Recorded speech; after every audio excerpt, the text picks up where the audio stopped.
Greetings and welcome to the latest edition of the Entheogenic Evolution podcast. As always, I'm your host Martin, and I'm happy to have you with me for this week's episode, where I'm joined by Acacea Lewis. We had a conversation back in July, and we got an opportunity to actually meet each other in person at the Entheogenesis event in Austin, Texas, and then a little bit after that at the Sanctum Psychedelic Conference up in Portland, Oregon. And Acacea is she's super smart, she's super dynamic, she has a very interesting life story and a very interesting approach to working with high-dose psilocybin mushrooms, and we just had a great conversation. I'm excited to bring it to you today here on the podcast, and she's kind of an up-and-comer on the psychedelic scene. She was someone who didn't really want to get into a speaking role, but was encouraged into that by some of her friends and mentors, and it's a great thing that they did because she really is quite the dynamic speaker, and it was a pleasure to have a conversation with her, and looking forward to bringing that to you. Just a couple quick announcements before we get to the talk with Acacea. First, just want to say thanks to David, who made a small contribution in support of the Entheogenic Evolution podcast over this past week via PayPal. If you'd like to support the podcast and support the work that I do here by PayPal or by joining up as a patron over at my Patreon page at the level that's comfortable for you for a monthly subscription, you can stop by my personal webpage, martinball.net, and use either the PayPal or the Patreon link at the top right of the page. Of course, coming up next week, we have another chapter from the Facilitating 5-MeO-DMT anthology. I hope that you're enjoying these little windows into these different worldviews of these different 5-MeO-DMT facilitators from around the world, with the first two facilitator sections that I've already shared here on the podcast. I'm sure you can see that there is a world of difference between one person and the next, and how they look at the work with 5-MeO-DMT, how they contextualize it, how they serve, how they facilitate, how it fits into their own worldview. And that's the fascinating thing about the anthology, is you get all these different perspectives on the same topic and see that there's really a lot of diversity there. So looking forward to continuing bringing you that between interviews. Of course, the entire audiobook is available over at Audible, Amazon, and the iBookstore, along with my other audiobooks. And of course, it's also available in paperback and ebook if you just want to grab that. Coming up also on the podcast, have kind of an interesting conversation to share with you with an individual named Daniel, who came to me to do an integration call, and it was his suggestion that we record the integration call and produce it as a podcast and put it out there for people to kind of get a sample of what integration work can be like in real time. Of course, if you are looking for some help with integrating your entheogenic experience, I'm always here to help. You can stop by at www.nondualentheogenicintegration.com. I'm available for 30, 60, and 90-minute video calls, and I'm always happy to converse with you. And also, I do work with facilitators, people who are actually serving medicine, so happy to help in whatever capacity you are most in need of. Also have a conversation coming up on the podcast with Sarah Napick, and it's kind of interesting, where we're going to have to do a little bit of a follow-up interview that's coming up in just a couple days that we're going to do, because she's someone who was a Bufo facilitator, then through various circumstances decided to put that down and walk away from it, and now she's kind of getting back into it. So we're going to do a little bit of a follow-up interview, because where we left the interview before, she had just walked away, and now she's walking back. So we're going to follow up on that. And I'm in the process of sorting through the large stack of books that I have to see what I'm going to read next and who I'm going to interview next. But so, of course, there's always more to come here on the podcast. You know, I've been doing this for over 15 years now on the Entheogenic Evolution podcast, and there's always more people to interview. So it's always keeping it interesting, and hope you enjoy on the listening side of things. So that's all I have to say in terms of announcements to get us started. So let's get into this conversation with Acacea Lewis. Perhaps you'll get a chance to catch her at an upcoming event somewhere near you. And if you do have the opportunity, I highly recommend it, because she's great. She's a lot of fun. I hope you enjoy our conversation. Here's Acacea Lewis. Hey, Acacea. Oh, how's it going? Oh, it's going great. There, can you see me? Yeah, I can see you just fine. Am I upright? Yes, you are. Cool. Awesome. Though, you can stand on your head if you want. It's all right. No one will know. How's it going? It's going well today. How's your Monday so far? I was just cooking an egg and trying to scarf it down before we did this. But well, yeah, I'm here now. Awesome. Awesome. Well, third time's a charm. All right. Well, I'm ready when you are. Okay. Well, we can just go ahead and jump right in, Acacia. I have like a million and one things I want to ask you about. There's like so much interesting that I think that you have to share and say. And I'll just start by saying, your talk at the Sanctum Psychedelic Conference was awesome. That was beautiful to see that standing ovation that you got. I mean, you're just a little powerhouse up on stage. Well, thanks. Yeah. I was really just speaking from the heart. I feel like there's just so much. I guess you could say gray area when it comes to the conversation about high dose. I just kind of wanted to share kind of more of a clear vision, at least from my own experience of how I feel about, what it means to do higher dose work and what it doesn't necessarily have to mean, Yeah. you know, Yeah. namely having a terrible experience or a terrifying experience. It does not have to mean that.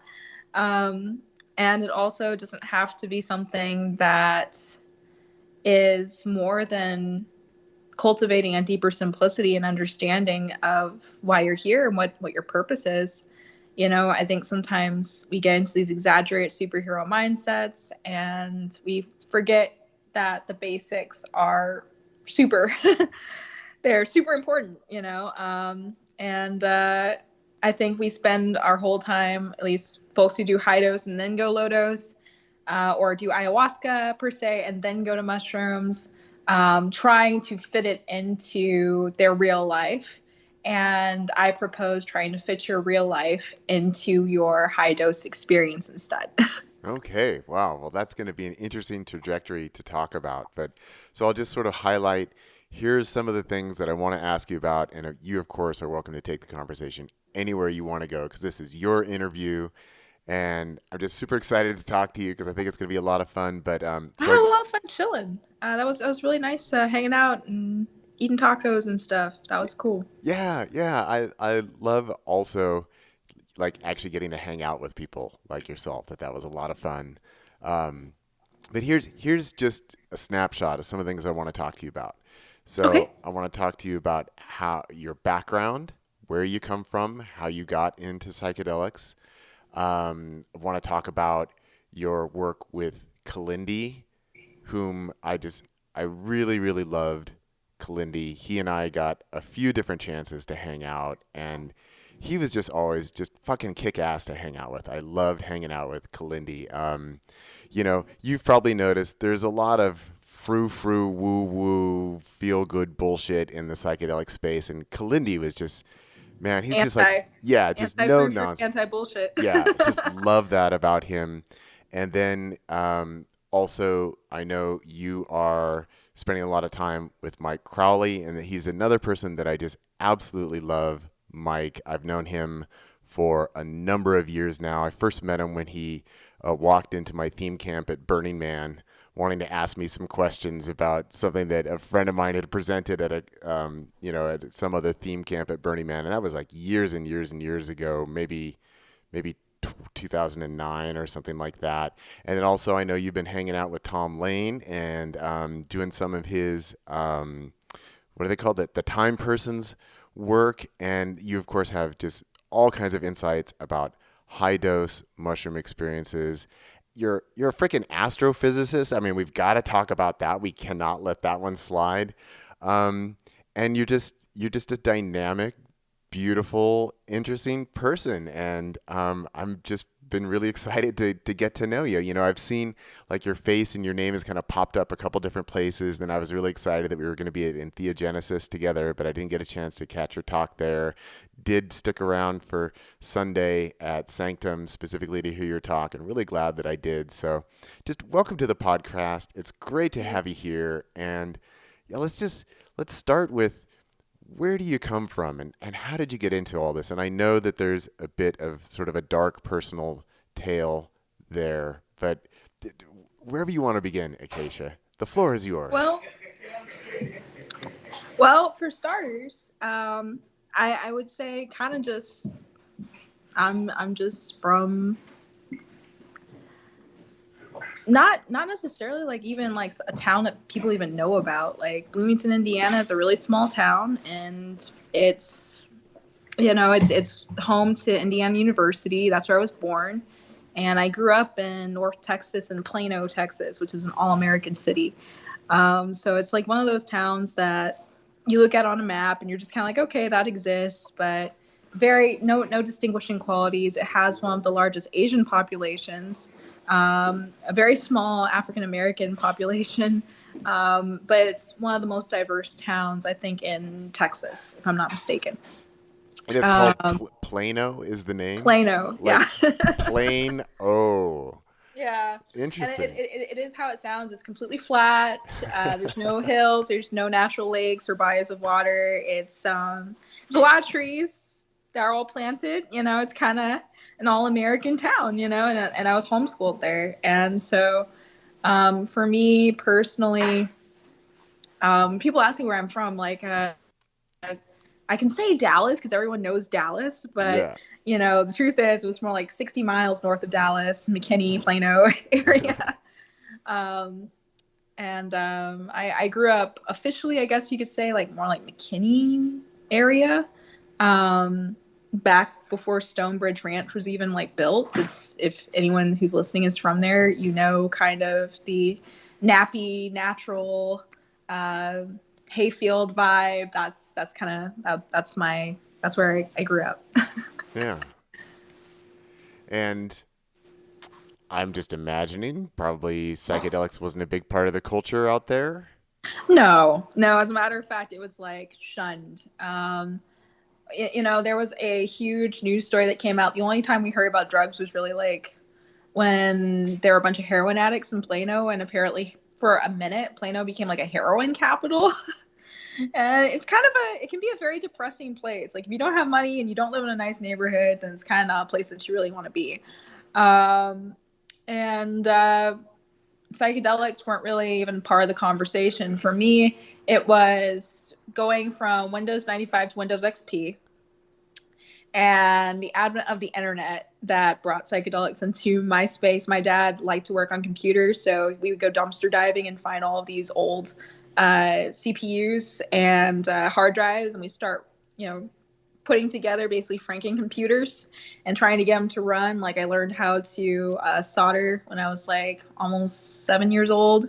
And so, he was working for an elevator company as a draftsman and estimator, and he would basically come up with different ideas, like build a dollhouse, but a dollhouse that has its own elevator, and the elevator has its own switchboard, and and AutoCAD drawn out. He taught me how to do blueprints and stuff like that. And he was going to college at the time, so I went to college with my father, and sat in on most of his classes. And eventually, Just as an auditor, or were you also yeah, in a yeah, role? just Yeah. as just as an auditor, and not really as an auditor, because when we get home, I'd have flashcards from his class, and I'd be quizzing him on the questions Yeah. and programming his TI-84 calculator with formulas so that he could scroll back through his calculator and look at the formulas. And then I was writing all the equations on these large poster boards that we had. And eventually I had so many poster boards, there wasn't any other space on my wall when I was a kid other than the poster boards filled with mathematical equations. Wow. And yeah, And you were processing all this. You yeah, you pretty much understood what you were math doing. all day, all the time. And then when it wasn't math, my mom would do like home EC, and then we'd have reading, and then sometimes we got to do fun stuff like listen to Percy Jackson, the Lightning Thief before the horrible movie came out. There was a book series that was Yeah. actually pretty decent, and I was a kid at the time, and I liked it. That's when I really started getting into mythology, and Hmm. I'm still into mythology and mythological history. But my biggest passion was like age 5 and up, going to garage sales and finding National Geographics, because there was a bunch of out of pocket stuff that I couldn't see on TV. And, my parents wouldn't talk to me about, hidden inside of the Himba and the Nazca and the Olmec and the Peruvian articles. And I remember just ripping out the maps of all the old National Geographics from like 1970 on up, and like having the maps like hidden in a stack. Like I had a stack of all the inserts. Hmm. so that I could like study all of the different routes that different peoples took, like from the Oregon Trail literally to like the Aztec Empire, you know? And I really loved learning. And so my parents, would take me to the library, like once or twice a week. And I'd take out as many books as they let me, sometimes 30 or 40 books at a time, and just speed reading at the dinner table as much as I could, just packing it in, plants, herbs, fish. I really had a thing for guppies. My dad brought home a bunch of guppy fry from work one day when I was like a preteen. Like I was still like 10 years old. Now I think of myself as a preteen, but I was still young. And I started raising these guppy fry, and some of them came out like fancy guppies, and they had like pom-pom shapes and stuff on their tails. And so I started studying the art of breeding fancy guppies.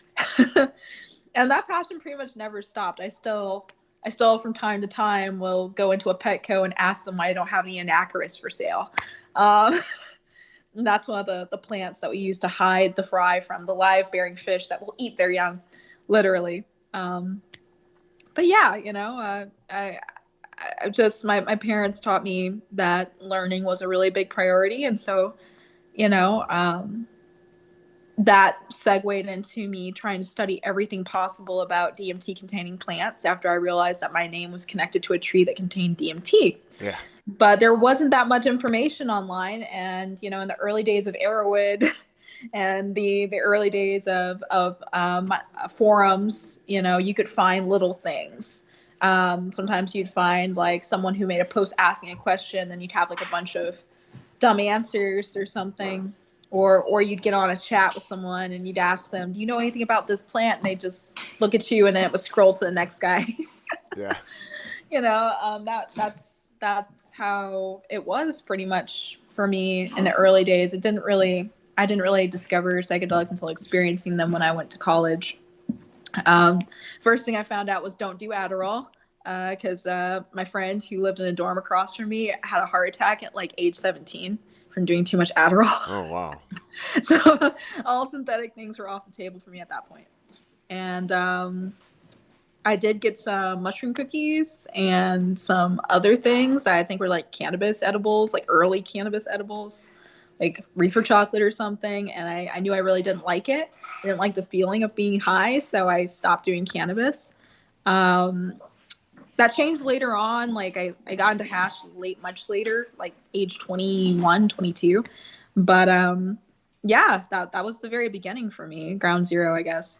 Yeah, and if I could just make a little comment that you said that your parents instilled sort of the importance of learning within you, but I just want to comment that, of course, you are a very self-directed individual, because parents can say that as much as they want, and if the child doesn't have that proclivity within them, it's not necessarily going to land. And as being a former university professor myself, that I would say it's always the self-directed students. They're always the best ones, because they come in and they're like, look, I really want to learn about this. And I mean, so many students are just give me the minimum. Is this going to be on the test? Versus I fucking love learning. I want information. I want to absorb it. I want to find it. I want to take it in and synthesize it. And that's very much your personality trait. And that's what makes you the powerhouse that you are. And I do have two people to thank from college. I would say like Margaret Gonzalez, very, very strict and no nonsense English professor. She was my favorite. Her husband was an astrophysicist, and she's actually the one who recommended to me, maybe you should go study astrophysics. Since you're non-social, you don't really want to talk, but you get your assignments done faster than everyone else does. And I just wore blue jeans, a striped t-shirt, and a baseball cap. That was like my uniform. Didn't talk to anybody.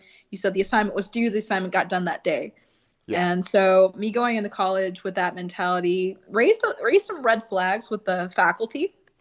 So they were like, well, I gave you a week to do this assignment and you did it in 2 days. And it's A quality. Are you okay? And I'm like, no, I'm not okay. I'm really not okay. And so going to my professor's offices like 6 a.m., 8 a.m., as soon as they get in the building, I just sit there, and like if they're working on something, I'd be like, okay, what's that? Can I read that? And they're like, no, this is the next level class. I'm like, I don't care. Like, can I do that assignment? They're like, okay. well, why do you do this? Well, my parents dropped me off super early so I won't be late to class because they expect me to do a certain amount of homework. And they're like, well, your parents are here? How old are you? I'm like, 13. And they're like, okay, well, how many classes are you taking? I'm like, well, this is my first class ever. And that was when I was in community college, taking introductory English. My math skills were overcompensated. My English skills were horrible. And my speech skills were right behind it, pretty horrible. And so I took a lot of remedial speech classes and English classes to make up for my lack thereof of ability to write and speak at that time. So, Oh, interesting. I would never know that from you now, but that's also something that's not all that unusual. I mean, like the smartest kid that I knew in college, who was just literally like genius level, like I could not believe this guy's intellect. Um, Very low on the social skills, you know. yeah, to the point of like severe suicidal depression. And so for me, like my social anxiety and my Asperger's and all of that kind of just coalesced into like a storm around like age 16 or 17. And that's when mushrooms were available. I didn't look for mushrooms. Someone gifted me mushrooms, and that changed everything for me. But it was a dark like 4 or 5 years until that point. Oh, so let's talk about those years. So you started community college when you were 13. Yeah, actually earlier than that because I was a dual credit student. So I always tell folks like 11 or 12, that's when I officially started because I started taking dual credit classes at that time that counted towards my Yeah. high school curriculum as well. And I tested out of like I had a whole several years where I was just doing upper placement classes and just testing out a Calc 1, testing out a Calc 2, CLEP test, and all of the entry level tests to get into college at that time. I know I was the youngest dual credit student, so in that college system at that time, like I think 11 was the youngest that they had. I'm sure they've had much younger than that by now, but it made me feel good, like I was doing something. And going to private college wasn't until I was like 15. Going to SMU, I spent almost 3.5, almost 4 years at Collin County Community College, and then I went to SMU.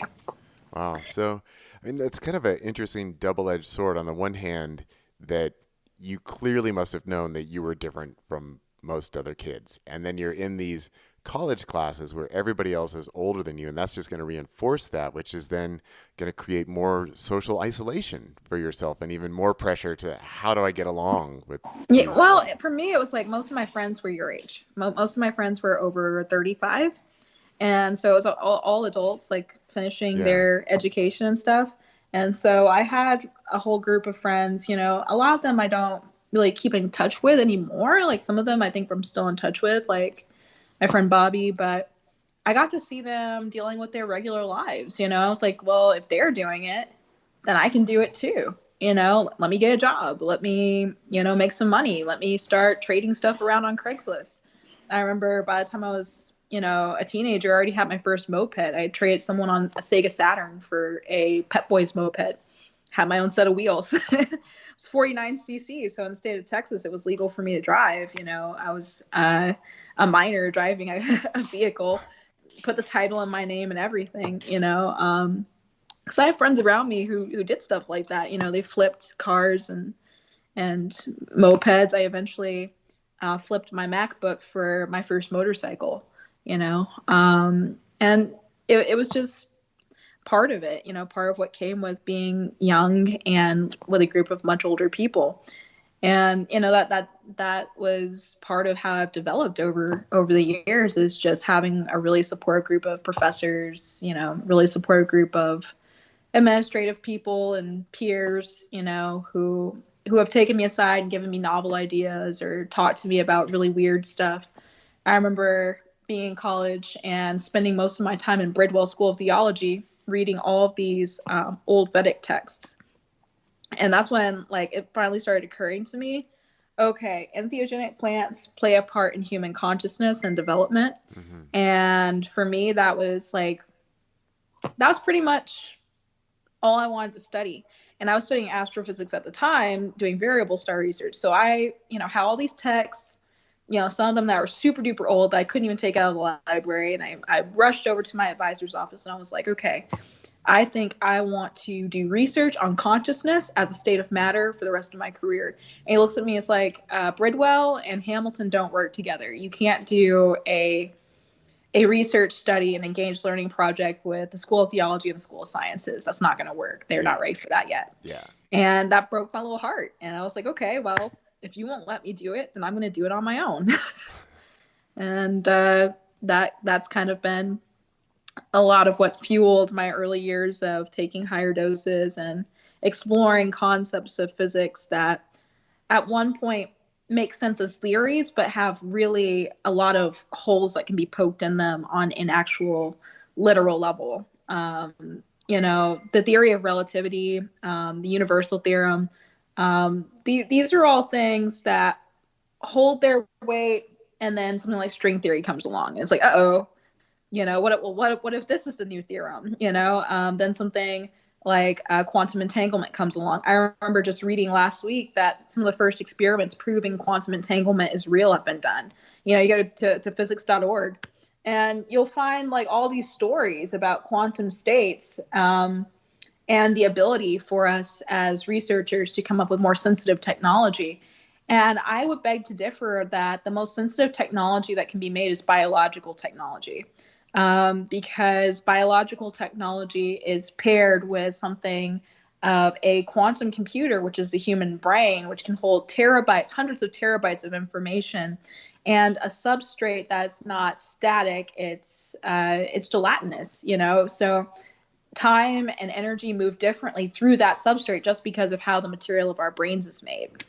And so doing mushrooms and thinking about particle physics and quantum physics was and is a hobby of mine. I don't think about it so much because I've kind of settled on something that makes sense to me based on my combined experiences.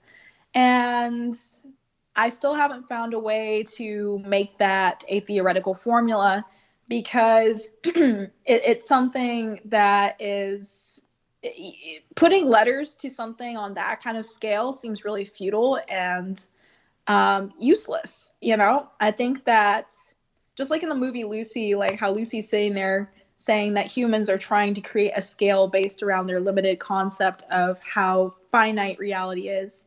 1 + 1 = 2, but when you get to a quantum level, 1 + 1 really does not equal 2. 1 + 1, there's no solid 1. You can't ever get to a level of 1 because of how infinitesimal there are characteristics of an object that involve its mass being something that is vibrationally alterable. So if you change the vibration of that object, then maybe it becomes 0.99999. And then 1 + 1 is all broken from there. It's not actually measurable. Mass and matter as we see it is energy in motion. But there's energy that is stabilized into material forms, and how we perceive it as being, just sitting there and not moving is not really true. If you're to look at it under an electron microscope, that thing will be moving all over the place because of the vibration of the seismic waves coming from the Earth's crust, because of the fact that it's just molecules that are constantly vibrating, being held together, by this force of attraction. And honestly speaking, I think that we've got a long way to go before physicists have anything that I'm really interested in hearing about based on what I've observed as a human being, Wow. So. Wow. There's just so much in there, Acacea. But if we could, if you wouldn't mind sharing more about it, you mentioned this on the stage at Sanctum, and you mentioned it again here now, that sort of your first introduction to high dose mushrooms came when you were feeling suicidal. I was wondering if you'd be willing to share more about that and how that came into your life and what shifted at that point. Well, I was kind of at that point where I really didn't believe in anything like spiritual. Like I had dreams, and I've always been a dreamer, as in dreaming for the purpose of escapism, and creating reality outside of my dream realm. And so I didn't really know that was a thing at the time. Lucid dreaming or dream yoga. It's something that just spontaneously arose to me when I was a little kid, and I kept up with it until, I was a teenager. It got harder as a teenager, but I couldn't really place why it got harder. Of course, crappy relationships could have something to do with it. I was in a really bad relationship as an underage minor. And, I had these pictures, and I took them to an Alabama Coushatta Indian reservation, like rainbow gathering. And at the early rainbow gatherings, there's always some elders and there's always some underage kids wandering around, probably getting high on whippets somewhere in a corner. It's like there was a couple of teenagers, but it was mostly older people. And the older people saw me kind of how I was moving around the campfire. It would be like if someone in the psychedelic community went to like a camp out and there's people on mushrooms and then there's someone having a really hard time at the camp out. I didn't understand that they were actually going to care about me. I didn't understand that there would be like a mutual communication. I was just sitting there with pictures, burning them in the fire, and I was like disrupting people's vibe. And they're like, well, what's going on? I'm like, my life's over. I fucking hate being alive. And that led to my boyfriend talking to eventually who became one of my early teachers of mycology. And he had some mushrooms, some Pinaleus Hawaii that he wanted to test. He was like, well, it's her birthday, isn't it? How old are you? I'm like, I'm 16. He's like, okay, well, how about this? Come over to my house. I'll drive your motorcycle down the mountain. I don't want you driving through this mud. So he packed up my motorcycle, put it on the back of his truck, and drove it downtown Houston. So I drove on the back with my ex-partner at the time, Osiris. We pulled up at Bro's house, and we walk into his house, and he's got like all these sunshine, UV, reactive tapestries on the wall, and like all this DJ equipment and stuff. And I'm just like, who is this guy? This is really weird because I'd never been in like a psychedelic space before. So seeing lights and colors and, like people have mandalas on the wall. I'm like, why do they got all this stuff? This is really freaking weird. And so we sat down in this guy's kitchen. He has a really cute cat. Comes around, hands my boyfriend at the time like a bag of an unfathomable substance. Like now we know what mushrooms look like, but back then it was just kind of like a ball of gunk if it actually came from somewhere fresh. So it just looked like a ball of black stuff. Yeah. And like a dime bag, like all twisted up, like real drugs, And he was like, okay, well, I'm going to take you to the park and we're going to eat some chocolate and you're going to have a good time. And I'm like, okay, well, I trust you. And so we drove on our motorcycles. We had two different kinds of motorcycles. He had a Honda, I had a Suzuki. And I made it to the Houston Museum of History, and I ate some mushrooms on the lawn.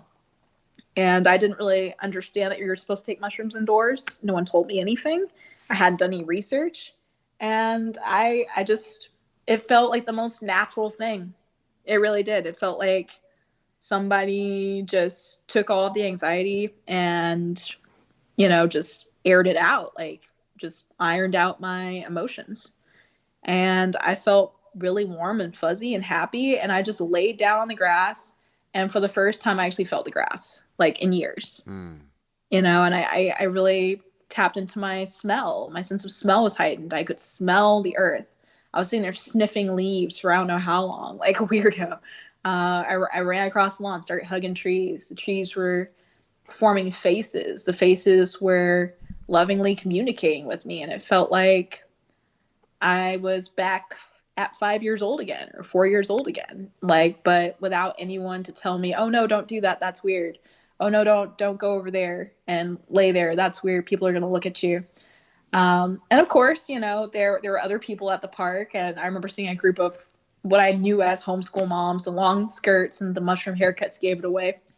So I started like making a beeline across the lawn, and I finally ended up like by the looking pool area. There's this long rectangular pool that it has some fish in it and stuff, but I made it to these mounds in front of the pool, and I started seeing vivid hallucinations of different buildings that look like something from Egypt but not Egyptian per se. Just really elaborate and ornate doors and walls. And I was like, are you seeing this? And my boyfriend was like, no, I'm not seeing anything. I'm like, there's some kind of temple there. I just called it a temple. I was like, there's something there, but I don't have a key yet. And I just walked away and I didn't think about it anymore. And, later on, other trips made more sense of that first trip for me. I encountered that space many, many more times. But it was never like the first time, and I think that's because Pinellas, Hawaii are not something that you can just get a lot of times. I think Pinellas works better for me for some reason, just because, doing the history and doing the digging, you find out that on the island of Hawaii, there are a lot of acacia groves and, mushrooms that are grown on DMT containing plants are sometimes stronger than mushrooms that are just grown on rye grain or substrate. Just because of the tryptophan. The tryptamines break down into the foliage, and the mushroom's a scavenger. And so it's going to scavenge those particles and make whatever it's going to make out of them, Yeah. So it sounds like that first experience really just essentially brought you into presence of being able to be where you were, and you didn't throw up any barriers, any self-conscious barriers to, oh no, don't smell that plant, don't hug that tree, don't quote unquote look weird. Just let yourself experience it. And so it really brought you into that just place of immediacy. Yeah. And of course that was really difficult for me because a couple of months later, I ended up going into military-based training. And so it was going from that, and dressing like a hippie and having different stones. And then I realized that the stones I had been wearing had meanings, and it made everything that I had been curious about practical. Like, I liked stones. I didn't know why I liked holding stones. I didn't know why things happened when I put them under my pillow. I took mushrooms and started looking into the stones and realizing that there were properties vibrationally that were beneficial to me energetically, and that they were communicatable. Information from my physical or mental space could penetrate into the energy of the stone somehow. And I started studying that process, just experientially holding different stones, finding out what it is that I'm feeling, writing down what I'm feeling. And then when I went into the military, I took one of my stones in as a religious object, because they had just started offering Buddhist and pagan services for airmen at that time. And I went to the pagan service proudly. And, my earliest encounter with spirituality beyond Christianity was trying to join the International Order of Bards and Ovids on the internet, at age 10. And learning about the elements and reverencing the elements and stuff. Of course, I didn't talk about it, but I was a huge fan of Druidism and Druidry, and I studied a lot. When I was in the military, I'd pick the mind of the student leader who would bring rocks, and he'd bring pentagrams and stuff, and he'd have us all stand outside on the tarmac holding hands, visualizing white light coming into our heads. And I had, that was one of my first experiences spiritually in the military. And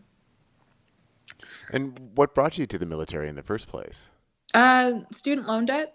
They said that they'd pay for my PhD, and I was a senior in college, and I had run out of money. It was 5 years in, and that was a huge driving factor. Was I felt like I failed my parents because they took out these student loans they expected me to pay back, and for astrophysics, your degree is almost worthless unless you have a PhD. Even the most basic of jobs, I wasn't qualified for. And in astrophysics, like working at a telescope laboratory. And so because I couldn't do research in what I wanted to do research in, I was kind of sequestered to variable star research, which studies two systems that are actually scraping against each other and colliding into supernova. These variable stars are like two suns or two brown dwarfs, or a brown dwarf and a red dwarf, and their gravitational pull basically sucks themselves together until they explode. And so that's the kind of stuff I was studying in college, and I had some star discoveries, as a teenager, but I thought astrophysics was going to be more stargazing and less spending time on Linux and IDL, and it didn't inspire me that much anymore. And so I went into the military hoping that I could get some money. And they changed the law when I was in the military to make it so that people who went to private schools couldn't get access to the GI Bill. And the Hazelwood Act for Texas wouldn't work because I was going to a private school. And so it was like I went through training and I went through my seasoning days and I got into a car accident before I got to finish my technical school. So eventually that was a moot point. But the day I got into the car accident, I got engaged to my best friend. And my wife at that time, Melody Lewis, was helping me or encouraging me to go back to the mushrooms. And so I ended up introducing her to psilocybin mushrooms, and we started doing doses of mushrooms together after I got kicked out of the military. So were these also high dose mushroom experiences, or had you really looked into that much at this point? I had, but I was still at I started at 7 grams, so I was hovering between 7 grams and 10 grams for a really long time. Like, I didn't get brave enough to do 15 grams of mushrooms until me and my wife had been together almost a year. So I was 21, 22 years old. And it's been working between age 21 and 25. I worked my way all the way up to 20 grams and then past 20 grams and back down and back up. But I believed I should take several months in between because I kept getting headaches if I did too many mushrooms or didn't take enough time. So I started studying different ways to optimize my physical body's interactions on whatever dose I would take. So if I was getting headaches and back pain, I started studying kidney issues and dehydration and different ways to nourish my physical body so that I could endure those really long 8-hour trips without coming out feeling like I've been beat with bricks, Yeah. I remember I had one trip where I had been meditating on, I actually had been going to a Hare Krishna ashram and learning about Shaivism and Hare Krishna tradition. And I came back and I took a mushroom trip and I saw Shiva in my trip. And when I saw him come through, it was kind of like I had gone so far out there that, or I guess you could say so in a certain direction in my visions that the last thing that ever existed was this personification of Shiva, or this pre-atomic form of Shiva, because I kept trying to get closer and closer and closer to a molecular form. How can I meditate on getting smaller and smaller and smaller and smaller? And smaller and smaller and smaller I got closer to this personality of Shiva. And when I saw it, it started communicating to me, well, you can't die. You're eternal. Your soul is eternal. Basically everything that makes you up also makes up everything else in the world. And it's also you. And, I'm basically going to break all of your bones and realign your body so that you won't have any pain in this part of your body. And I was like, okay, well, that sounds fun. Have at it. And I remember that was the first time I came out of a trip and I was aware that I looked different. And other people could see that I looked different. And I was kind of disturbed by that. I was like, wait, what just happened to me? I met this Hindu god and it told me that it was going to help me live a better life. Okay, that's something that never had happened. And so I started, studying different mantras and studying different traditions, like Kashmiri Shaivism that centers around Shivaic worship. And it's not really worship, but more like self-realization or self-actualization, that they're these forms of Shiva. And so that took me deeper because Shiva's a devotee of Krishna. So I was like, so if I met Shiva, then who's Krishna? And then I dedicate 6 months time to being a devotee to Krishna. And I recognized certain weird things would happen when I would say a Hare Krishna mantra. Someone would immediately appear to me within 2 to 4 hours of me saying 108 rounds of that mantra who needed help.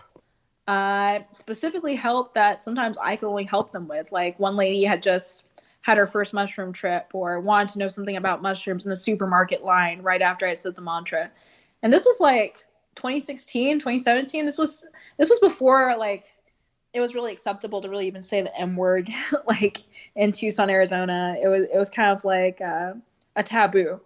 for a while, I know, to just be talking about psychedelics openly, you know? Yeah. Now people just run up to you like, oh, do you do mushrooms? Like back then it was like, no, we don't, Yeah. you know, Yeah. if you know, you know, but we're not going to say it because we don't want to get got. um, and I noticed moments that seemed like I was entangled with this force, but it was difficult for me to communicate with it. And so I started listening to podcasts and reading books about Prabhupada talking to Christian monastics, like a Catholic priest, and saying, okay, well, Krishna is like Jesus to us and Christ to you guys. He's someone who is a divine personality of the Godhead, not an actual physical person. And it turns out the two religions had a lot in common. So I was like, well, am I not able to access Source because I don't like Christianity? Mm. Let me go ahead and dive into my own belief system. And I found out that I had a lot of negative bias against the concept of God or a God at all, really. And I think that's really more like the atheistic part of me, just really wanted to scientifically explain it. And the closest I could get to scientifically explaining it was like the Vedic stuff. So I felt like my mushroom trips were more themed around those beliefs of, okay, well, God can't exist outside of a scientific explanation. And so the mushroom was showing me something that was in line with that set of beliefs. And so I started attacking those beliefs and taking those apart. And I got to the point where I just didn't trust having beliefs that weren't heartfelt. So if I was just believing something because I was uncomfortable, I would take mushrooms and just dig to the bottom of why I was feeling uncomfortable with it. And I'd find out there was really no reason for me to be uncomfortable with it. I just needed to let it go if it didn't really resonate with me. And so there was a lot of unmasking going on for me at that time. With the beginning, higher doses, like 8 grams, 10 grams, really trying to figure out why I thought that something was or wasn't true, and allowing myself to observe whether it was or wasn't true for myself on an objective level. And then testing it multiple times to see if, okay, this is something that's applicable to me, not just my own bias. And that had to do a lot with even sexuality. Like, I'm attracted to this kind of individual, this kind of man, this kind of eye color, this kind of hair color, this kind of build because of these social standards. This isn't just something that I've set. I need to take this apart in my head because these thoughts have been groomed over a decade of me seeing certain things on television and in magazines I found attractive, and then reinforcing the level of attractiveness for me. Let me just go ahead and become more unorthodox. Like, let me look at someone on a soul level rather than on a physical level. And that changed my relationship with my partner at the time to a more positive relationship even, because it helped me to see that really what I was looking for were specific characteristics rather than physical characteristics, energetic characteristics. And luckily, I was with someone who had both. Yeah. So it wasn't like, okay, I need to break up with this person. I've, just gotten with this person because I think they're hot. I'm really shallow. It was a I'm really shallow type trip. Let me go cultivate depth. But it quickly turned into, you were supposed to go through this process so that you could better understand loving yourself and your own characteristics, how to build your own character. What are your foundational beliefs? And so I was like, well, I don't want to hurt anyone, and I don't want to mess up anyone else's life. And then that started me researching into different foundational laws of core belief, like the 42 laws of Ma'at. That was a big one for me because I grew up with a huge fixation on different Egyptian hieroglyphs and architecture, but I really didn't understand any esoteric meaning to it at all. When I took mushrooms, it opened me up to exploring those areas. So I remember one trip I said, well, what if I behave according to these laws of Ma'at? What's going to change about the way that I trip? I just did an experiment. And I did this with Hinduism, Kemeticism, Ifa, and Buddhism. And I'm still working through the Buddhist side. Not there yet, but that's kind of the point. Yeah, there's no there to get to. Be here now type mentality. But on my way to get to Buddhism, I really loved looking at the different gods and goddesses of each do not. So do not take someone else's wife. Do not litter. Do not lie. All these things. So I held myself in that way, and I still strive to hold myself in that way to those higher standards, because the next trip that I had, I saw something that looked kind of like the Eye of Ra. And it's just that big Egyptian eye. And it appeared inside of a mandala that was not Egyptian themed at all. It was just one of those sunshine UV reactive mandalas. You know, I picked up the idea from that guy who gave me my first mushroom trip. And I felt my body get disintegrated through this eye. And my heart was literally weighed in this trip.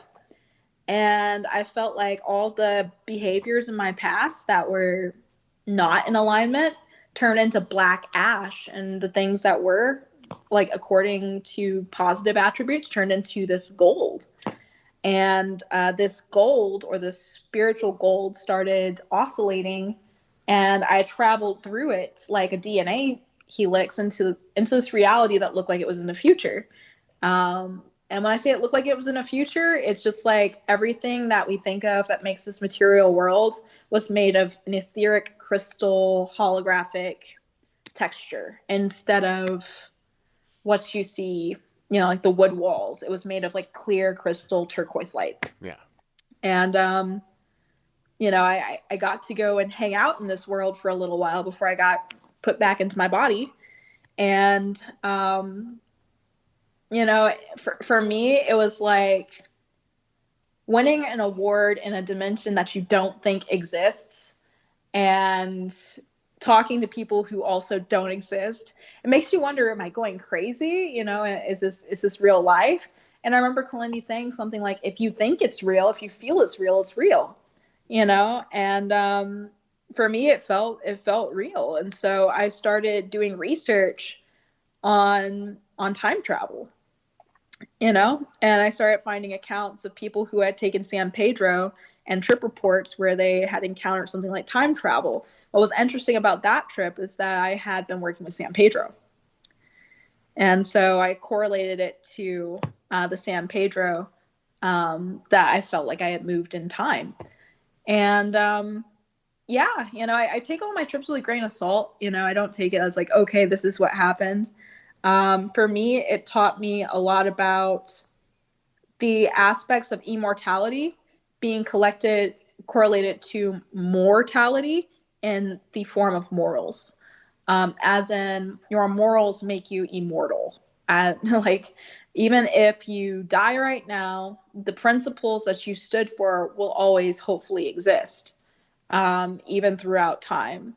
And so if you behave in these ways that are really upright and upstanding, even if your name is not remembered, you can live on through the practice of being a good person itself, you know, even thousands of years in the future, you know, and that kind of just stuck with me. Hopefully there are good people still in the future, you know, like Thich Nhat Hanh said, I am not my body. You know, if I'm to be found everywhere, it is within Zen practice. And I felt that, you know, on a very integral level. And so it's something that I keep close to my heart. Oh, again, there's a lot there. I'm just going to let the audience digest all that. I'm going to redirect us just a little bit here. So it sounds like a lot of what you've shared here is very kind of like with your studies in school and all that, very self-directed, that you're interested in it, you're diving in, you're going as far as you can. Yep. I'm just curious if there's anything you could share along the lines of, I think that African Americans are playing more of a role in the quote unquote psychedelic movement these days, that there's more interest there, but I think it's been, it hasn't really been talked about too much. So I'm just curious if you found community with other individuals within the African American community, or was this more in the psychedelic or hippie community? Was this more individual? And then I'm curious about how you originally connected with Kilindi, which, just to share how I connected with Kilindi, it was actually through Darren LeBaron in London, who I guess we could call him an African Englishman. I don't know what term they would use over in England, but he said that he learned about me through Kilindi, and so I learned about Kilindi through him, and that was maybe back in 2011 or something like that. And then I learned about Kilindi kind of developing community in Detroit and bringing African Americans into working with psychedelics. So I'm just curious how you made that connection, and there was a lot of things that you just shared through those experiences that reminds me of conversations I had with Kilindi. So that's all a roundabout way, just kind of asking if you have anything to say about the African American community and psychedelics, and then the connection with Kilindi and his work. Well, I was sitting on a park bench with my boyfriend watching one of his 2012 lectures on YouTube and thinking to myself, okay, this guy's full of crap. But then he made the mistake of saying my name correctly, which was Acacia. He was talking about the acacias in his lecture. And I was like, okay, well, I've never heard anyone lecture about that. And then I found out, that there was other content. And I was like, okay, well, that's what I want to know about. I want to know about the acacias. I want to know about the acacia tree and the DMT and the trips, in Ethiopia and the Noomba dance. I want to know about that stuff because that's actually connected to me somehow.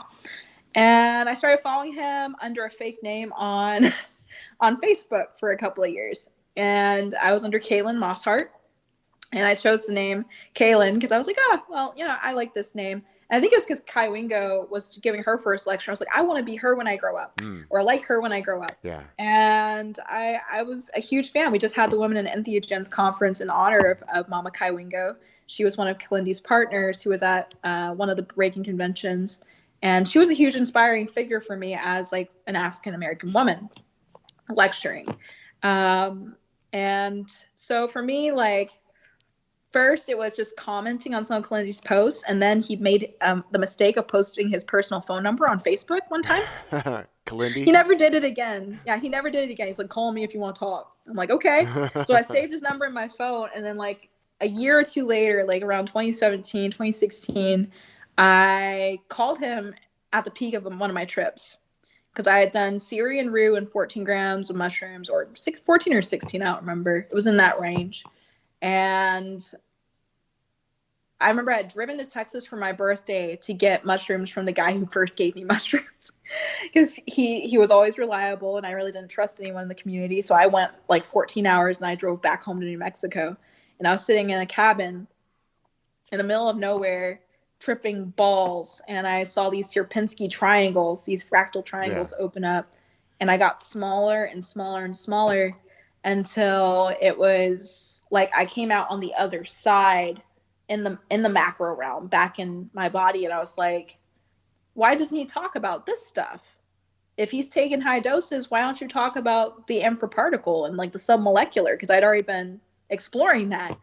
And I called him. He said, call me when you come down. And then the first conversation we had was me giving him the download on my massive trip report. And he said, well, tell me what happens next time. And it became a 6-year-long friendship until he passed away, just calling. And eventually it became more of a teacher-student relationship, but I didn't really see it that way. I saw him kind of as my friend until he started asking me to write essays about stuff. That was when he came out with the transdimensional crystals. And he said, well, because I gave him such a hard time, I told him I could buy a piece of quartz anywhere for $2. Why would I pay $40 for a piece of quartz? Because he had these stones he'd taken up on 30 grams of mushrooms and embedded his own maps into. And I was like, that's not possible. That's some BS, I don't believe in that. Again, very skeptical, very science-minded there. And he said, well, just try it. If it doesn't work, you don't ever have to talk to me or buy anything, he didn't even pressure me to buy anything. I'm the one who asked him and then got in his inbox telling him how stupid an idea it was. And I got it in the mail, and for the first year I was like, yeah, it's not doing anything. And then one day I took a 5-gram trip, and the light in the room was just low enough where I could see the crystal, and it happened. The thing happened where it came to life, like a really amazing, ornate crystal gate opened up out of the stone. Spontaneous of me thinking about it, I was like, this thing's not going to work. That's where my head was at. And then all of a sudden it asked me, what's the password? And I'm like, okay, it's Kilindi playing some tricks on me, isn't it? And I tell her, I don't know the password. It says, well, you don't know because you're distracted. And so I sat there thinking, okay, I was in a loop. I'd go, okay, I don't know the password. Crap, I'm not doing this. Oh, okay, I'm doing this. What's the password? Oh, crap, I'm not doing this. And I was like, that is a distraction. And I just stopped.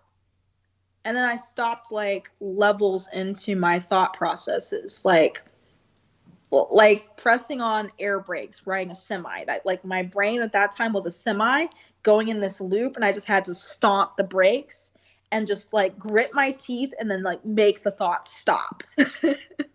And I was holding the stone, and my hands were like sweating, and I had the imprint of the stone in my hand, and I thought, forgive everyone and you'll be forgiven. It just kind of just slipped like a wet fart, just came right out. And I was like, okay, well, forgive everyone. That's hard. I don't want to do that. And I was like, well, if you want access to these dimensions, you've got to do that first. And so a lot of crying, and almost like several exorcisms later, I felt these personalities of mine that were convincing me to hold on to the past, like coming up like lust, like the 7 deadly sins, like lust, gluttony, greed, anger, hatred, envy, like all these spirits. And one by one, I had to basically fight them in order to tell it, no, I decide if I want to let this go. If I want to let this go, then I'm going to let this go. I'm choosing to forgive. I'm choosing not to be angry about forgiving. I'm going to let this go. And so it was just hours of that. And then the stone said, okay, well, now you can come on in, basically. And at that point, I was like, well, it's like, where do you want to go? And I'm looking at the stone like, well, where can I go? And it said, well, do you want to go to the village? It's like, okay, take me to the village. And at that moment, it's like I automatically left my body and went to a predefined point that had already been created. That was a village with their kids running. Like literally my playlist was on auto, right? And my playlist went to a village with children after that happened. And I started hearing kids. And I was like, what the heck? And it was my phone playing this African village song. And I could see the kids like marching, like Maasai children marching with these large arrow spears, and they were just marching down and having a good time. And I was in this river of water that wasn't water. It was like etheric light, rainbows of light that was just washing over my head. And I sat up in the river, and I saw a giant tree next to me besides the river. And I just kind of scooted myself. I wasn't actually physically moving my body, but in this space, I was able to move myself out of the water and sit under this tree. And there were so many books and so much like there were interfaces to work with, I'll just put it that way. And I just grabbed a book, and I sat there and I read this book of just almost like food for the soul. It felt like I was nourishing and repairing my soul on a really deep level. And I just sat there for what felt like forever. I came back, and I literally called up one of my best friends, and I said, I've been gone for 6 months. Because it didn't feel like I had been gone. It was like no other trip I had ever had. I felt like I'd been gone for years. Like I wanted to say 1,000 years.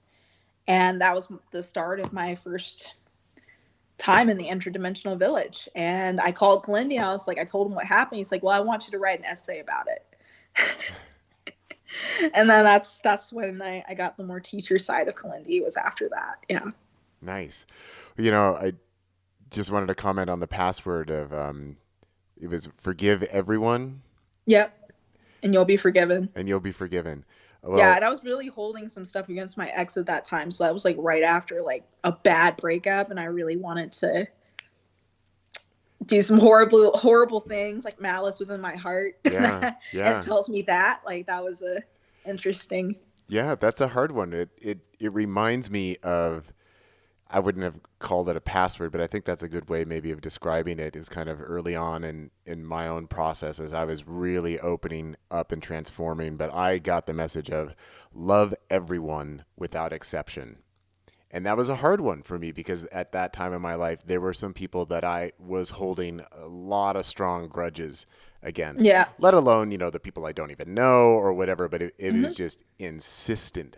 But Love it's fractal. everyone. Yeah. It's fractal. Like what that is like one of those fractal keys. Like Yeah. you can take it anywhere and it's still gonna work. Love everyone without exception. Yeah. Forgive everyone and you'll be forgiven. Yeah. It's almost like saying the same thing a different way. Yeah. That's what I was thinking. It's Yeah. a magical incantation, you know, and I don't even know if it was the crystal or that unlocked so much, but Yeah. Wow. yeah. Well, what a cool story. So then I know that you've mentioned that it was Kilindi who kind of pushed you into actually publicly speaking. It was actually Mudu. Mudu Okay. is the one who put me up to the task of giving Baba a prompt to speak on. We were at Food of the Gods in 2018, and Mudu goes like, "You got a lot of stories to tell. Why don't you come and lecture?" I was like, "I don't want to." He's like, "You got to. Come on. Like you should. Like I'll go with you." So he like walked with me over to Kalindi, and Mudu was like, "I think she wants to speak at the conference," and I was just like, "No. I mean, yeah." He was like, "Well, what are you going to talk about?" And I'm like, "Well, I'll talk about quantum realities and um, femto-sized particles and the multiverse." He's like, "Okay." I was like, "You're really going to let me talk about that?" He was like, "Sure." It's like, "Okay." And I was like, "Oh, crap. What have I got myself into? Now I actually have to like make sense of what I've been seeing and stuff and write it all down." Like actually give a lecture, and I did, you know, but YouTube took it off of they said I violated the terms. I think because I still look like a 12-year-old, they thought maybe there was a child Oh, talking about drugs, and or they're just being jerks. They took my first lecture off of YouTube, but it was on YouTube for some time. 2018 Detroit Entheogenic Conference in the fall was my first lecture, first official lecture. yeah. So you're obviously you're giving a lot of talks now, but did you kind of maintain that momentum, or did you give a talk and then back away, or how was I that? tried to like not do it again. Yeah. Like I just wanted to go back to Mexico, and then I had some trips in Mexico that told me like, okay, you got to do this. Like this like hundreds of people came up to me like after the Detroit conference and had things to say or they were inspired, and I didn't expect that much positive feedback. And it said, well, the mushroom basically told me in my trips, like, for everything that I've given you, give back to me. So I was like, okay, so it's like reciprocation. It's Yeah. like, yeah, like you've got to reciprocate. You've got to share your knowledge or else you're going to lose your knowledge. And, that'll be your fault. So I was Yeah. like, okay, well, if I don't want to lose my knowledge, then I got to lecture or write about it. Yeah, yeah, that's another one that I can definitely identify with, and again, going through my own process is like, shit, I've got to share this, and might rub some people the wrong way, might Mhm. not like actually what I have to share, but it's like this is what I've received, so I've got to share it, and so I think I'm in my Bernie Mac era. I don't care if you don't like me, I like me. yeah. That's my mood right now. Nice. Well, I'm glad that you did, and I'm glad that you're continuing to do so. I just think that you have such an important perspective. I mean, again, we don't find many people trained in astrophysics who are involved in the psychedelic space. I mean, maybe you know more because you're into astrophysics, but I haven't met too many. Probably the closest I've ever gotten is I actually did an integration call with somebody who was a scientist on the International Space Station. And that was pretty interesting to me to talk to that guy. But I don't know a lot of people who are into astrophysics. And somebody was just asking me the other day, like, well, who are the scientists and physicists and astrophysicists? Who are the ones that are working with psychedelics and investigating it from this angle is like, well, gosh, I don't know. I mean, there's Acacia, but I don't know. I mean, so do you know There's a of lot others? more of Yeah. us, like at CERN. Like it's common knowledge that folks at CERN, like my whole graduating class ended up at NASA or CERN from college. I'm pretty much the only one who didn't get a job at one of those two places. And it's not, I didn't even apply. I wasn't really interested, but word travels, through the Yeah. grapevine. They're doing LSD over there. There are a bunch of hippies on the low. And that does fit the profile of the young people that I went to college with. Of course, I don't ask them those Yeah. questions because it's kind of like it could mess up their job if they get found out, but it does happen.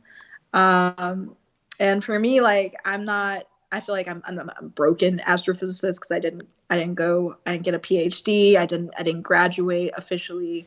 I did almost 6 years in college, and I have over 100 credit hours. But at the same time, for me to graduate in a distinguished honors way, because I was a Hamilton scholar and a McNair scholar, I would have to probably take a whole bunch of stuff because it's been over 10 years since I was in college.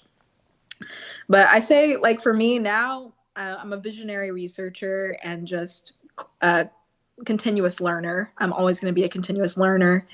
And I feel like the reason why I created my school, Divine Master Alchemy, is for people like me who want to actually go to like try to create an undergraduate environment for people to study religion, spirituality, herbalism, medical science, and quantum physics as a multidisciplinary approach. And that's what I'm attempting to create. I took a year off from teaching this year, but it was 3 years teaching since I got the tap on the shoulder. Hey, Acacia, you need to start a school. And that was from Kilindi saying, I want you to keep teaching, I want you to keep writing, and I want you to keep sharing what you're doing. And I have. Yeah. Well, that to me sounds like the wave of the future, to quote the Big Lebowski. Because, things are changing, and I think that there will come a point where it is socially acceptable for physicists and philosophers and scientists to say, yeah, and I'm doing research with these psychedelics and I'm investigating my questions with I think it's psychedelics. going to be essential in the Yeah. future, actually. I have a prediction. I think that as mushrooms become less taboo, it's going to become a researcher's quintessential tool, no Yeah. matter what discipline. Yeah. Yeah. My background is in religious studies, and I've always insisted is like, I wish everyone in religious studies would spend some time with psychedelics. I would love anybody who claims to have a master of divinity or a doctorate in divinity, take some It would take some 5-MeO and it would then test let's talk. their applied learning of Yeah. of what they say that they are the experts on or study. Because I feel like a lot of people who talk about God honestly have had very limited experiences with God, and if they say that that's what Yeah. they love doing, then put your money where your mouth is. Yeah. Yeah. Put up or shut up. Well, Yeah. I want to return to divine mastery alchemy, but I want to get a little bit more of your story because I love listening to your stories and hearing about your life. So how did you hook up with Mike Crowley? When did that occur? Well, actually, my wife was a big fan of his work. My wife was named Mike Lewis, and Mike was like, "Oh, another Mike wrote a book. Oh my God." Secret Drugs of Buddhism was our household staple from 2015 onward. And Mike knew Kilindi, and Kilindi did give a couple lectures about some of the Tibetan Vajrayana tantric traditions, some of the mandalas that would come to life. And I was always curious about mandalas and stuff Yeah. because of how it was brought into the psychedelic world. And I didn't contact Mike. I was actually, after my wife died, we had both planned to initiate into Buddhism in 2023 or in 2022. She passed away in 2021. And I feel like, who she was as a compassionate, forgiving, and kind figure, she helped me to apply a lot and integrate a lot of what I realized in my trips in real life. And she would have wanted to study under him. So the first opportunity I got after basically going and meditating at different Buddhist institutions, one of my friends said, "Hey, Lama Mike's going to be in Mill Valley. You want to go?" And I was like, "Hell yeah, I want to go." And so me and my friend Tom, the Buddhist, he used to work at Google, and my current partner and my coworker, we all went and piled up in her van, and we went to Mill Valley to watch Lama Mike give his lecture in a clothing store, no less. And I was really inspired. And I remember thinking before I went in there, I was like, let me go say hi to the old man. And I was like, why did I say that in my head? And I was like, okay, that's weird. Now I kind of refer to him as Lama La, or the old man, more consistently. But he's an inspiring, courageous, wise, witty figure in my life as a friend and as a root Lama. I didn't expect him to choose me as a student. He just called me up one day, or no, he sent me a text on Messenger, and he said, "Well, when would you like to get initiated? This auspicious date is coming up." And I said, "Sure, I'll get initiated then." And I think I had sent him some tea in the mail because I've been studying for this whole year under a tea master where I live, Chinese, traditional Chinese tea ceremony. And so I brought him some tea, and he gifted me a beautiful Buddha and a mala, and he gave me my Buddhist vows, and about to take more vows soon. But he's been someone to me as a botanist and as someone who initiated into Buddhism with an open mind and is a part of a lineage that has a history of working with psychedelics. It made me feel a whole lot better about entering the world of Buddhism, while also being someone who occasionally works with psychedelics. Mm-hmm. For me, I don't work with them all the time, maybe like 3 big trips a year at max. But reading his book made so much more sense about some of the experiences I've been having. Some of the more non-dual experiences, especially. And, some of the visualizations he's put me up to are so complex. I know that by the time I get done going through some of these trainings, I'm going to be a lot sharper and a lot more focused and dedicated of an individual. And I'm really grateful for that. Yeah. And you see him somewhat regularly? Yeah. I just saw him this week or last week. I think I went up there on a Tuesday to bring him cat litter. But yeah, I go up and I make runs. Hopefully he'll be moving to the Bay Area so that he can continue to teach and have more students than the ones that will just drive up there. Yeah, he's kind of out in the woods, isn't he? Yeah, he's like 5 hours north of me in Oakland. So it's a drive, but I make it up there at least twice a month. Yeah. So. Well, Mike is just a great guy. And actually, I've had both Mike and Kilindi here in Ashland for events that I've put on at the same time. And you even mentioned Kai, that it was really sad that it was all lined up to have Kai come and speak and also come out with Kilindi. And then she passed just maybe even just a few weeks before the event. I was trying to go to that Women in Entheogens that year. And so for me, I was devastated. Because I was going to be the time I got to meet her, and she passed away before I could even get a chance to meet her. So, yeah, I feel that. Yeah, I did get a chance to meet her in London at Breaking Convention, and actually that year is kind of alternating between walking around and hanging out with Kilindi and walking around and hanging out with Mike. So that was my year at Breaking Convention. But both exceptional individuals. Yeah, and I also wanted to ask you about Tom Lane, because it ties into another thing we've been talking about here on the podcast with these time persons. And I know that you're one of the individuals who've gotten to I would argue that Tom Lane's research goes beyond Aztec philosophy, but I won't say that on here. He's all about the facts and the anthropology, and I really respect that about him. The avatars of Tiahuanacoatl and the Yodotono Mixtec Mayan codices are some of his translations are some of my favorite because I've experienced the journey to the underworld as the Mayan Tlalamine priests would have as far as chewing the mushroom without swallowing with honey, and also doing the fasting with the cacao the day before. I will say that it's something that I think everyone's been through, perhaps on a high dose of mushrooms, going to the underworld, but there are specific instructions. Like, when I'll just say, go ahead and buy the book. Buy Secret Drugs of Buddhism, buy Psychedelic Buddhism, buy the Sacred Mushroom Rituals book by Tom Lane, because each one is a journey that has taken me years to really like grok, you know? And for Tom Lane, he is one of the most enthusiastic, positive individuals I know. Sometimes even like someone who will send you crazy memes and just like the weirdest crap on Facebook Messenger.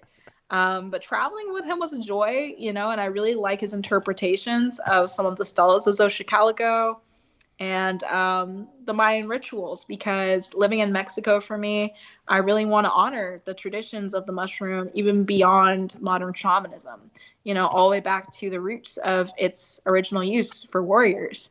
And he sent me a Quetzalcoatl coin after I complete my first trip with the Mayan codices. So, okay, now you've earned the right to be called Quetzalcoatl. And that was that, you know. I won't give too much else away, because for me that's a very personal journey that I'm still on, you know. Same with Buddhism, same, you know, for me, I'm full immersion, you know. I live what I study, and I love what I study. And for me, all these systems stack and intersect and connect in a really amazing way. And so it doesn't really feel like I'm doing multiple things or going into multiple systems. It really feels like one thing with different colors. Yeah. And I'm just really excited, you know, to keep going down the rabbit hole. Awesome. Well, let's go ahead and return to Divine Mastery Alchemy and Master Alchemy. Divine Master Alchemy. Yes. Okay. Yeah. So tell us more about it and the germination of it and what it is. And it sounds like it's still going on. So how people could get involved. Me and my wife started it like in 2017. Officially, my wife was a botanist, or someone who really loved plants. I won't say a botanist. She didn't go to college for it, but she knew almost every single plant by name and by smell and by taste from Pennsylvania coast. She grew up in Pennsylvania and was a rabbit breeder. And so she found ways to create organic superfoods for her rabbits. And that led into a lifelong passion of learning about plants. And so between me and her, she encouraged me to write down the plants I used to treat my depression and my anxiety, and as well as my kidney issues and my sickle cell trait, and my endometriosis and fibroid tumors. I had so many health concerns at the beginning of me taking mushrooms that was physically very uncomfortable for me to work with mushrooms, because of how much pain I was in. Just on a regular basis. I had drank a lot when I was depressed. I had smoked packs and packs and packs of cigarettes to the point that my inside my lungs was just wrecked. I know that I'm a lot healthier now. I know I'm a lot happier now because of the work that we did with those plants as well as the mushroom. And the mushroom was not the solution to it, not the end-all solution. The neurological chemistry, learning how my brain works and the amino acids it needs, the hormones need to be functioning and balanced correctly. Learning traditional Chinese medicine with her was a joy. Ayurveda. We went into so many systems as researchers. Me primarily as the researcher, because that's my background that I use in teaching from Divine Master Alchemy is my astrophysics research skills. Basically going through PubMed and JSTOR and academia, trying to find the best research articles on these plants on a medical scale, and then correlate them to the anthropological and mythological or spiritual roots of their use.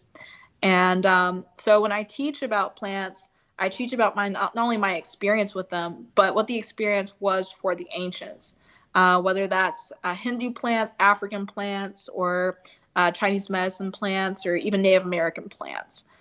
And, you know, for me, I have my testament of how it worked or didn't work for me, and what the traditional rituals and rites are around their use.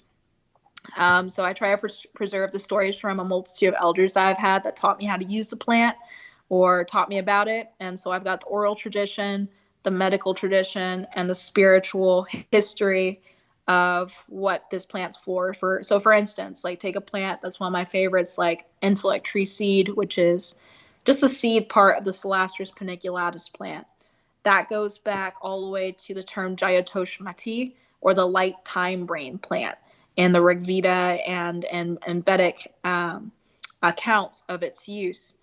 I actually discovered the plant when I was trying to figure out ways to cure dementia. My grandmother died of dementia when I was, my great grandmother died of dementia when I was a young girl. And that broke my heart. I felt like no one should have to die like that, unaware of who they are, or who they were. And so one of the first plants I've been studying, even since I was like, so I was 15 or 16, was different plants to cure dementia, because I was determined if my mom ever showed signs, I would have a solution.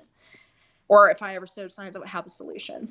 And so a lot of my childhood reading about plants and botany has segued into my mushroom work and my research. And teaching for me, like when you think of divine master alchemy, it's really backwards for me, because it's the alchemy the masters use to access divinity or to maintain their connection to divinity. That's why I created that school. So alchemy meaning it could be a combination of medical, scientific, mineralogy, holistic practitionership, and mathematics. It's an alchemy of different disciplines of study that relate all to how one tonic or one herb connects to 1,000,001 different things.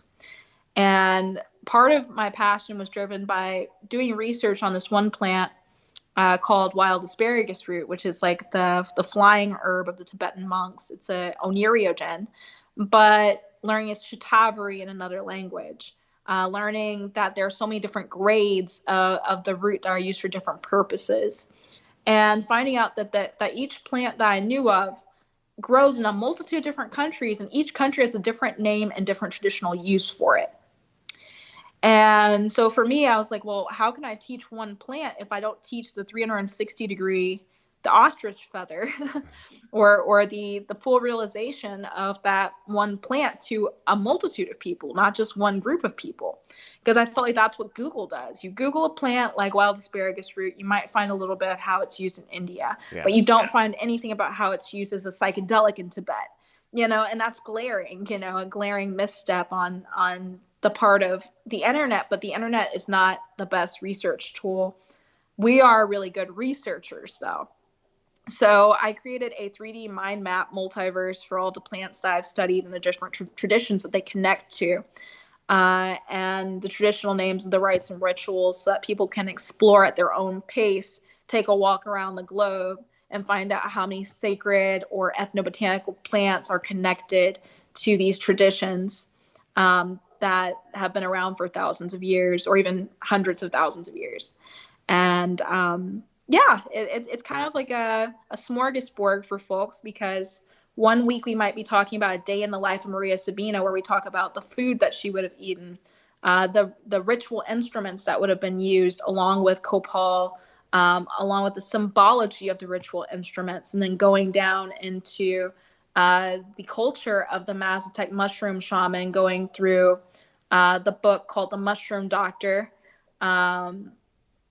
If you've never read Camelia Martinez's The Mushroom Doctor book, it's a really great book about the journey of other Mazatec practitioners in the area.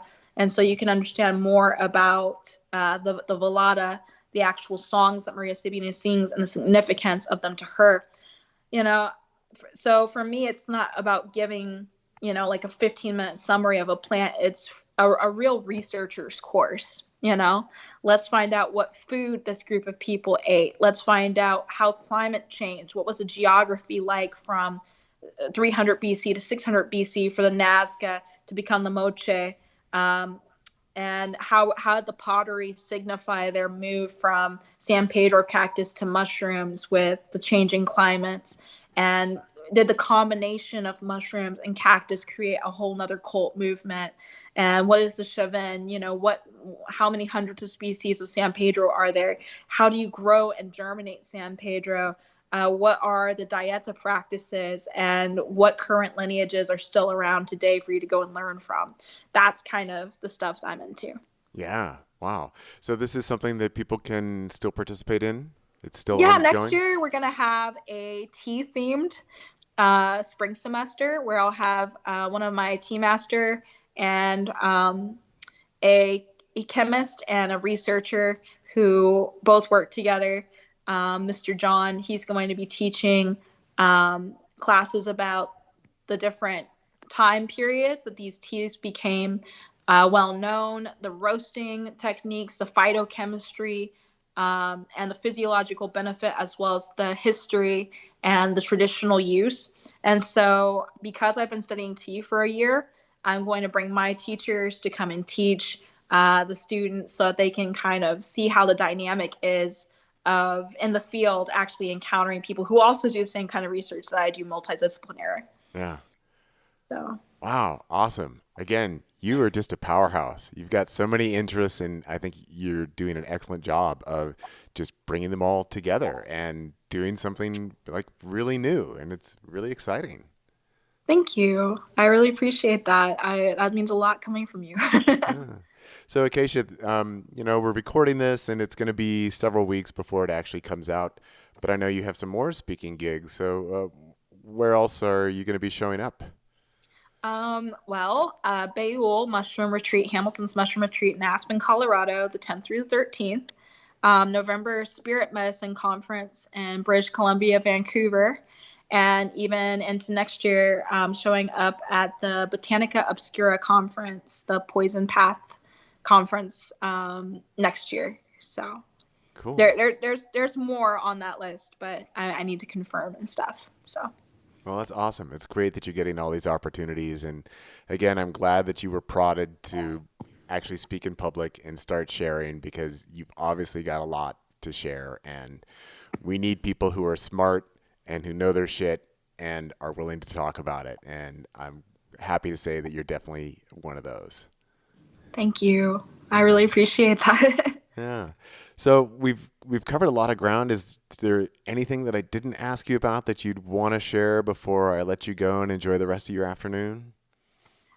The project in Oaxaca is still going forward with San Jose del Pacifico. With the we've been building a mycology center in Rancho Cerizal for the local population to utilize to further preservation of the rare psilocybin species that grow in the cloud forest there at high altitude. And so sometime next year, or at the end, probably in October this year, we're going to lead a nature walk. I'll be doing a master class with Fungi Academy in September on high dose mushroom use and how to build a modern, strong mind to be able to handle those non-dual states of consciousness. And that's it. So Mycology Center is still going on, and a master class is coming up. Awesome. So for people listening who'd like to reach out to you, what's the best way for them to find you and get Instagram. At Acacea Lewis, ACACEALEWIS, or acacialewis.com. Okay. And just to make sure everybody got that, it's CE, not CI. Thank you. Yeah. Awesome. Well, thank you so much for your time today, Acacia. And I'm really glad that we've been able to connect. We've been able to get to know each other a little bit. And, I just look forward to more in the future. It's been a pleasure having you on. And just thank you so much for all that you've shared and for being willing to do the research and do the work and share it. It's really awesome. Thank you so much, Martin. I really appreciate your time. And I look forward to our next time getting to chat and hang out.